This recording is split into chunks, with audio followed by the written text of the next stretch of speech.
So's discussion is brought to you by Parlophone, the producing company of rock and roll sensation The Beatles.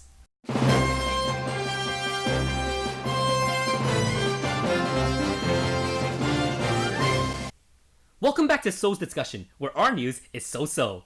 Today, we will be talking about the Cuban Missile Crisis, a crisis that threatens to plunge the world into nuclear apocalypse. With me right now is U.S. Senator Mr. X. Pert. Hello, and welcome to the show. Thank you. It's good to be here. Exactly 1 year ago, the world breathed a sigh of relief when the United States and the Soviet Union finally managed to peacefully dissolve both of its navies and disassemble nuclear warheads in both Cuba and Turkey, after long-winded and inefficient negotiations between the two superpowers. So, Mr. Pert, please enlighten us on the situation prior to this disgraceful sequence of events. I wouldn't call it disgraceful per se, but it all started with the Cuban Revolution. Prior to the revolution, the United States enjoyed a healthy relationship with the Republic of Cuba, where both nations traded extensively. However, the relationship was abruptly ended when the infamous Cuban dictator and socialist Fidel Castro rose to power through revolution and violence. Following Castro's nationalization of all U.S. property in Cuba, the United States quickly froze all assets and communications with Cuba, thereby defending Latin America from the destructive... Yes. This is all very, very interesting. But how does the USSR come in here? Tensions escalated further when the United States administration decided to support the counter-revolution against Castro's regime. However, due to a lack of proper military support from Kennedy, the counter-revolution was... Get to Russia! Just get to Russia! Right, the Soviets. The failure of the Bay of Pigs portrayed to Khrushchev that Kennedy was indecisive, thus causing him to seize the opportunity to level the playing field by placing missile silos in communist Cuba, which is in proximity of the U.S., thus countering the missiles that are placed in Turkey by the U.S. Which leads us to the 13 days, starting in October 14th, 1962, where tensions rapidly rose when U.S. espionage found evidence of Soviet missiles in Cuba. However, it wasn't until 8 days later, on October 22nd, that the crisis was made publicly aware. Why was the American people not made aware immediately after the missiles were discovered? Excuse me. I'm not at liberty to disclose the information at this time. The government did what it thought was best for its people. And due to the sensitivity of the operation and the very real threat of nuclear war, what was best at the time for the administration was to privately resolve the situation without instilling mass panic. The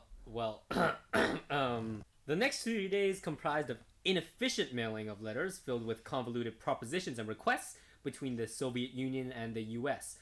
Finally, on the 27th of October, a letter from Khrushchev arrives proposing mutual removal of respective missiles in Cuba and Turkey.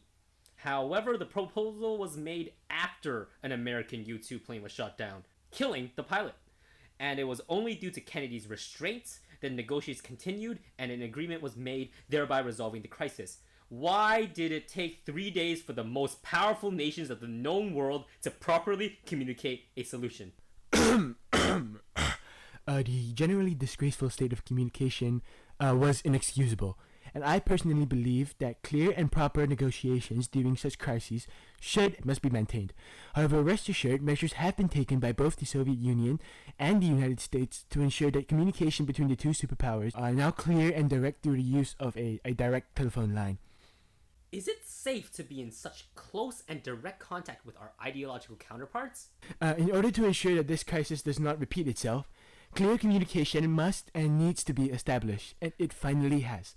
Now, I'm sure that all American people are wondering, is America safe from nuclear war?